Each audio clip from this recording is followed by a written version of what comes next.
அத்தனை உறவுகளுக்கும் வணக்கம். மீண்டும் ஆனவரை சந்திப்பதில் மிக்க மகிழ்ச்சி. முதல் போட்ட பதிவு, இந்த வீடியோவுக்கு முதல் போட்ட வீடியோவில் ஒரு சகோதரர் ஒருவர் இட்ட கருத்து, அதாவது நீங்கள் வளர்ந்து வருகின்ற ஒரு ஊடகவியலாளர், உங்களிடம் நற்பண்புகள் இருக்கிறது, ஆனால் நீங்கள் இந்த விடயத்தில் நழுவ பார்க்கிறீர்கள் அப்படின்னு சொல்லி ஒரு கொமெண்ட் இருக்கிறாரு. நாங்கள் இதுக்கு சரியான வகையில் பதில் சொல்லுங்க, அல்லது சரியான வகையில் ஒரு ஊடகவியலாளராக செயற்படுங்க அப்படின்ற மாதிரியாக அவருடைய கருத்து இருக்கிறது. அதுக்கேற்ற வகையில் நான் என்னுடைய கருத்தை உங்களுக்கு முன்னால் முன்வைக்கிறேன். அது பற்றிய உங்களுடைய கருத்துக்களை நீங்கள் என்னோட வைக்கலாம். நான் சொல்கின்ற கருத்துக்களில் முரண்பாடுகள் இருக்கிறதா இல்லையா அப்படின்றத நீங்கள் என்னுடைய கருத்து பட்டியல சொல்லுங்கள். அது மட்டும் இல்லாமல் நான் பகிர்கின்ற வீடியோவில் ஏதாவது பிள்ளைகள் தவறுகள் இருந்தால் நீங்கள் சுட்டி காட்டினால் நான் நிச்சயமாக அவற்றை நான் திருத்திக் கொள்வேன் அப்படின்னு சொல்லி கேட்டுக்கொண்டு, என்னுடைய சேனலுக்கு புதிதாக வருபவர்கள் என்னுடைய சேனலை சப்ஸ்கிரைப் பண்ணி லைக் பண்ணி உள்ளவாங்க. தொடர்ச்சியாக கௌரவ பாராளுமன்ற உறுப்பினர் டாக்டர் அர்ச்சனா மீது முன்வைக்கப்படுகின்ற விமர்சன கருத்துக்கள் அப்படின்னு சொல்லி பார்த்தீங்கன்றால் நிறைய விமர்சனங்கள் தொடர்ச்சியாக முன்வைக்கப்படுகிறது. இதில் டாக்டர் அர்ச்சனா அவர்கள் தவறு செய்திருந்தாலும் நான் இந்த விஷயத்தை எங்களுடைய டாக்டர் அர்ச்சனா அவர்கள் இதை இப்படி செஞ்சிருக்கலாம் அப்படின்னு சொல்லி நான் சொல்லி கொண்டு போகிறது. என்ன சொன்னால், நாங்கள் போடுகின்ற வீடியோ எல்லாம் அவருக்கு பார்ப்பதற்கு நேரம் இருக்கா, நாங்கள் போடுகின்ற அவருக்கு ஆதரவாக வீடியோ போடுகிறோம் அப்படின்னு சொல்லி பார்க்குறாரா எனக்கு தெரியவில்லை. எனக்கு நேரடியாக அவரோடு தொடர்புகள் இல்லாவிட்டாலும் நான் அவருடைய ஒரு ஆதரவாளனாக சில விஷயங்களை நடுநிலைமையாக நின்று சொல்ல வேண்டிய கடப்பாடு இருக்கிறது. எவ்வளவுதான் ஆதரவாளனாக இருந்தாலும் டாக்டர் அர்ச்சனா பிள்ளை விட்டால் அது பிள்ளை, சரியாக இருந்தால் சரி.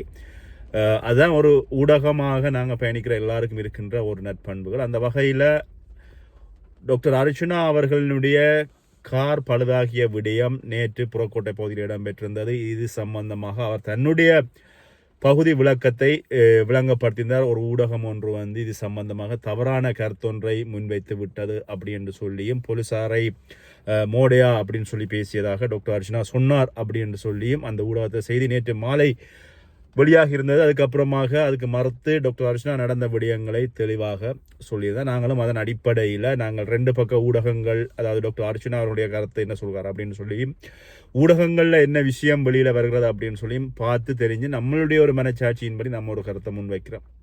இதன் அடிப்படையில் ஒரு சகோதரர் குறிப்பிட்ட விடயம், அதாவது சகோதரா நீங்கள் வளர்ந்து வர ஒரு ஊடகவியலாளர், அது மட்டும் இல்லாமல் உங்களுடைய நற்பண்புகள் இருக்கிறது, நீங்கள் இந்த வீடியோவுக்கு சரியான வகையில் கடந்து செல்லாமல் நழுவி செல்லாமல் சொல்லுங்க அப்படின்னு சொல்லியிருக்கிறாரு. இது சம்பந்தமாக நானும் தொடர்ச்சியாக இந்த பகிர்வுகள் அல்லது இன்று பாராளுமன்றத்தில் நடந்த விஷயங்கள் இவைகள் சம்பந்தமாக தொடர்ச்சியாக பார்த்து கொண்டிருக்கின்ற பொழுது, இந்த பகிர்ந்ததுக்கு அப்புறமாக இன்று மாலை பாராளுமன்ற அமர்வுகள் எல்லாம் முடிஞ்சது. அது சம்பந்தமான செய்திகள் எல்லாமே வெளியாகி கொண்டிருக்கிற இந்த வேளையில் மீண்டும் குறிப்பிட்ட அந்த ஊடகத்திலே பணியாற்றுகின்ற ஒரு ஊடகவியலாளர் அப்படின்ற நபர் அந்த டாக்டர் அர்ச்சனா அவர்கள் மீது மீண்டும் தவறான கருத்துக்களை முன்வைக்கிறார். அல்லது டாக்டர் அர்ச்சனா அவர்கள் செய்த விடயங்கள் தவறானவை, அவர்கள் பொய்யான விடயத்தை முன்வைக்கிறார் அப்படின்னு சொல்லியும், இதுக்கான என்னென்ன நடந்தது அப்படின்னு சொல்லியும் அந்த ஊடகம் ஒரு வீடியோவை வெளியிட்டது மட்டும் இல்லாமல் அதுக்கேற்ற வகையில் நகைச்சுவையாக இன்னும் ஒரு வீடியோ வெளியிட்டிருந்ததை நாங்கள் சமூக ஊடகங்களில் கண்டிருப்பீங்க. அந்த ஊடகத்தில் இருக்கின்றவர்கள் அந்த வீடியோ வெளியிட்டிருந்தாலும் கீழே இருக்கின்ற பின்னூட்டங்களை நீங்கள் போய் பார்த்தீங்கன்னு சொன்னால் அவ்வளவுக்கு அவ்வளவு தரக்குறைவான பின்னூட்டங்களை அந்த ஊடகத்துக்கு கீழே நிறைய பேர் மக்கள் போட்டிருந்தார்கள். உண்மையில் இதுக்கு நாங்கள் என்ன செய்கிறது, இப்போ நாங்கள் என்ன சாகிறதா, அல்லது நீங்கள் எதுக்காக ஒரு நடுநிலைமை இல்லாத ஊடகமாக செய்யப்படுகிறீர்கள், இதுக்கு நீங்கள் அப்படி செய்யலாம் இப்படி செய்யலாம், நிறைய பின்னூட்டங்கள் இருக்குது. நீங்கள் அந்த வீடியோ அந்த குறிப்பிட்ட ஊடக அந்த முகநூல் பக்கத்தில் ரிமூவ் பண்ணிட்டால் நீங்கள் பார்க்க முடியாது, பண்ணாவிட்டால் நீங்கள் அதனை பார்க்கலாம். நான் அதனை நான் ஸ்க்ரீன்ஷாட் எடுத்து வேணும்னா என்னுடைய இந்த வீடியோவிலே நான் நினைச்சு விடுறேன்னு பாருங்கள். அப்படிப்பட்ட ஒரு விஷயம்தான் நடந்து கொண்டிருக்கிறது. இது குறிப்பிட்ட ஊடகத்தில் ஏற்கனவே கௌரவ பாராளுமன்ற உறுப்பினர் டாக்டர் அர்ச்சனா வைத்தியசாலையில் ஒரு பணிப்பாளராக இருக்கின்ற பொழுது அங்கே ஏற்பட்ட கசப்புகள் அல்லது டாக்டர் அர்ச்சனா அவர்கள் முன்வைத்த விடயங்கள் காரணமாக அவர் வெளியில் அந்த வைத்தியசாலையிலிருந்து வெளியில் வருகிற அந்த ஊழல்களை சுட்டிக்காட்டியதன் விளைவாக, இந்த ஊழல்களை சுட்டிக்காட்டியதன் விளைவாக வெளியில் வந்ததுக்கு அப்புறமாக டாக்டர் அர்ச்சனாவை முதலாக குறிப்பிட்ட ஊடகம் வந்து நேர்காணல் செய்திருந்தது. குறிப்பிட்ட ஊடகம் நேர்காணல் செய்தது மட்டும் இல்லாமல் குறிப்பிட்ட ஊடகம் என்ன சொல்கிறதோ அதனுடைய அவர்கள் என்ன சொல்கிறாரோ அதன் அடிப்படையில் தான் அவர் டாக்டர் அர்ச்சுனா அவர்களும் வந்து பார்த்தீங்கன்னு சொன்னால் ஒரு கட்டுப்பாட்டுக்குள்ள தன்னுடைய கருத்துக்களை வந்து பகிர்ந்திருந்தார் அப்படின்னு சொல்லி கூட சொல்லக்கூடியதாக இருக்கிறது. உண்மையில் அதுக்கப்புறமாக டாக்டர் அர்ச்சுனா அவர்களினுடைய அந்த ஊடகத்தில் இருக்கின்ற தன்மை அல்லது வந்து ஊடகம் உண்மையானதா பொய்யானதா நடுநிலைமையானதா அப்படின்றதை தாண்டி குறிப்பிட்ட ஊடகத்துக்கும் டாக்டர் அர்ச்சுனா அவர்களுக்கும் இடையிலே முரண்பாடுகள் வருகிறது. முரண்பாடுகள் வந்ததுக்கு பின்னர் அவர் அந்த ஊடகத்திற்கு செல்வதில்லை, அதை வந்து கடந்து வந்து விட்டார் அப்படின்னு சொல்லி அந்த ஊடகம் யாருடைய ஊடகம் இப்படியான விஷயங்கள் எல்லாருக்குமே தெரிஞ்ச விஷயங்கள். அதுக்கப்புறமாக இப்படி நடந்து கொண்டிருக்கின்ற பொழுது இந்த ஊடகம் தொடர்ச்சியாக டாக்டர் அர்ச்சுனா மீது காழ்ப்புணர்வுகார வீடியோக்களை வெளியிடுவது அல்லது வந்து டாக்டர் அர்ச்சுனா எங்கேயாவது ஒரு வாய் சொற்களை விட்டதுக்கப்புறமாக முறையற்ற வகையில் வந்து கருத்துக்களை வெளியிடுவதை நாங்கள் சமூக ஊடகங்களை காணக்கூடியவர்கள். நான் ஏதோ கற்பனை கதைக்கல, சமூக ஊடகங்களை காணக்கூடியவர்கள். அந்த வகையில் இன்று கூட பாராளுமன்றத்தில் டாக்டர் அர்ச்சுனா முன்னுக்கு கதைச்ச விஷயத்தையும் பின்னுக்கு கதைச்ச விஷயத்தையுமே எடிட் பண்ணி அவங்க சமூக ஊடகத்தில் பயந்துருக்கிறாங்க அவங்களுடைய வலையொலிகளில். நீங்கள் போய் பார்க்கலாம். அதாவது வந்து முன்னுக்கு கதைச்ச விஷயத்தை பின்னுக்கும் கதைச்ச விஷயத்தை முன்னுக்கும். அதாவது நான் இன்று இந்த திலீபனோட நாளில் இருந்து ஒரு நல்ல தீர்மானம் எடுக்க இனி வருகின்ற காலங்களில் இந்த தமிழ் கட்சிகளோடு நான் சண்டை போட போகிறதில்லை, சேர்ந்து இணைந்து எங்களுடைய தமிழ் மக்களுக்கான தீர்வுகளை பெற்றுக் கொடுப்பதற்கு போராட போகிறேன் அப்படின்னு சொன்ன விஷயம் பின்னுக்கும். முன்னுக்கு வந்து சொன்ன விஷயம் வந்து நான் இன்றைக்கு ஒரு தமிழ் தேசியத்தை பேசி நான் இங்கே பாராளுமன்றத்துக்கு வரவில்லைன்னு சொல்லியிருந்தேன். இதை மாற்றி போட்டிருந்தேன். இப்படி தான் இந்த வீடியோக்கள் வந்து அமைஞ்சிருக்கிறது. அப்போ அந்த வகையில் இருக்கின்ற பொழுது நாங்களும் அதன் அடிப்படையில் நாங்கள் என்னால் முடிஞ்சவரை நானும் என்னுடைய தொழில் மத்தியிலே நான் எவ்வளவு தகவல்களை திரட்டி போட முடியுமோ அவ்வளவு தகவல்களை நான் திரட்டி நான் பயந்து கொண்டிருக்கிறேன். இந்த விஷயங்கள் இப்படி இருக்கின்ற பொழுது இப்போ மாலை இந்த வீடியோ நான் பதிவேற்றுக்கின்றத நேரத்துக்கு ஒரு சற்று முன்னர் வந்து டாக்டர் அர்ச்சுனா அவர்கள் நேரலையில் வந்து என்னென்ன நடந்தது அப்படின்னு சொல்லியிருக்கார். அதாவது தான் வந்த நேரம் என்ன, அங்கே அந்த குறிப்பிட்ட அந்த ஆர்ப்பாட்டத்தில் வந்து இருக்கின்ற அந்த ஆர்ப்பாட்டத்தை ஏற்படுத்தி செய்திருந்த சகோதரன் ஒருவர் வந்து தனக்கு எத்தனை தடவை தொலைபேசி அழைப்படுத்தார், தான் என்னென்ன விஷயங்கள் தான் எங்கெங்கே நின்றேன், என்னென்ன மீட்டிங் நின்றேன், வழக்குக்கு சென்றேன், அதுக்கப்புறமாக நான் அந்த குறிப்பிட்ட கூட்டத்துக்கு வந்த விஷயத்திலிருந்து தன்னுடைய வாகனம்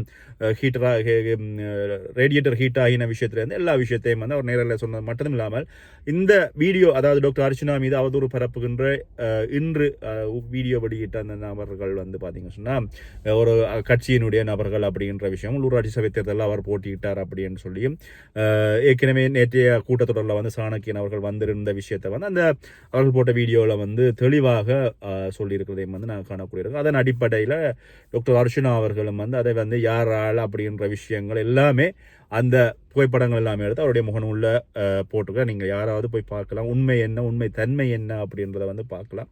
நான் வந்து ரெண்டு பக்கத்தையும் பார்க்குறேன். இப்போ டாக்டர் அர்ச்சுனா அவர்கள் சொன்ன விஷயத்தையும் அடிப்படையில் வந்து பார்த்தீங்கன்னு சொன்னால் நாங்கள் எவ்வளவுதான் டாக்டருக்கு சாதகமாக இருந்தாலும் சில இடங்களில் பிள்ளைகள் இருந்தால் பிள்ளைகளை சுட்டி காட்ட வேண்டிய பொறுப்பு அது யாராக இருந்தாலும் எங்களுக்கும் இருக்கிறது. ஆனால் நான் இன்னொரு விஷயத்தை நான் இங்கே டிஸ்க்ளைமர் பண்ணிடுறேன். அதாவது வந்து நான் போடுற வீடியோக்கள் டாக்டர் அர்ச்சுனா பார்க்குறாரு, நான் போடுற பகிர்வுகளை பார்க்குறாரா அப்படின்றது எனக்கு தெரியாது. ஆனால் நீங்கள் தருகின்ற ஆதரவுக்கு நான் சரியான வகையில் என்னுடைய பகிர்வுகளை தர வேண்டும் என்பது என்னுடைய தனிப்பட்ட விருப்பம். அதில் ஏற்றத்தாழ்வுகள் இல்லாமல் முடிஞ்சவரை நல்ல விஷயங்களை கொண்டு போய் சேர்க்கணும். அதில் தமிழ் மக்களுக்காக இருக்கிற இன்றைய அரசியல்வாதிகளில் மக்களுக்காக தனியொருவனாக நின்று போராடி கொண்டிருக்கின்ற குரல் கொடுக்கின்ற ஒரு அரசியல்வாதி அப்படின்னு சொல்லி பார்த்தீங்கன்னா அது பாராளுமன்றமாக இருக்கலாம், பொது வழியாக இருக்கலாம், மக்களுடைய பிரச்சனைகளை தீர்க்கின்ற ஒரு நபராக இருக்கலாம், எதுவாக இருந்தாலும் தனிநபர் ஒருவராக போராடி கொண்டிருக்கின்ற ஒரே ஒரு பாராளுமன்ற உறுப்பினர் டாக்டர் அர்ச்சுனா அவர்கள். அது மட்டும் இல்லாமல் வாழ்க்கையில் அவர் எந்த விஷயத்துக்கு போனாலும் அல்லது வந்து மக்களுக்காக எந்த விஷயத்துக்கு போனாலும் அங்கே வந்து முட்டுக்கட்டையாக ஏதாவது பிரச்சனை வந்து கொண்டே இருக்கும். என்ன சொன்னால் நல்ல செய்ய போன்ற அங்கே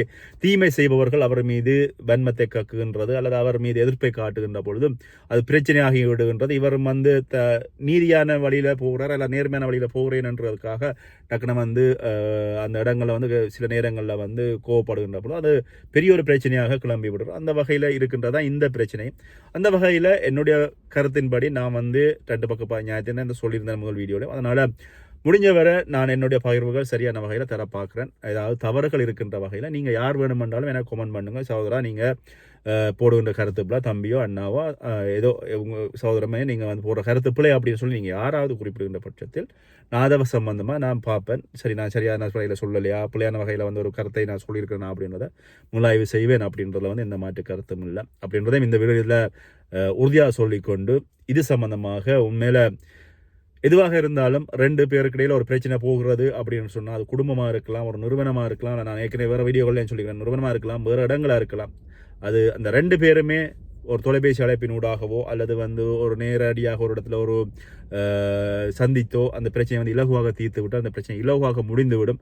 அந்த வகையில் இந்த பிரச்சனையை அவர்கள் இலகுவாக கையாண்டிருப்பார்கள் அப்படின்னு நினைக்கிறேன். அது மட்டும் இல்லாமல் குறிப்பிட்டவர்கள் தொடர்பு கொண்ட மாதிரி எல்லாம் டாக்டர் அர்ச்சனா அவர்கள் பார்க்கலாம் என்ன நடக்குது அப்படின்னு சொல்லி.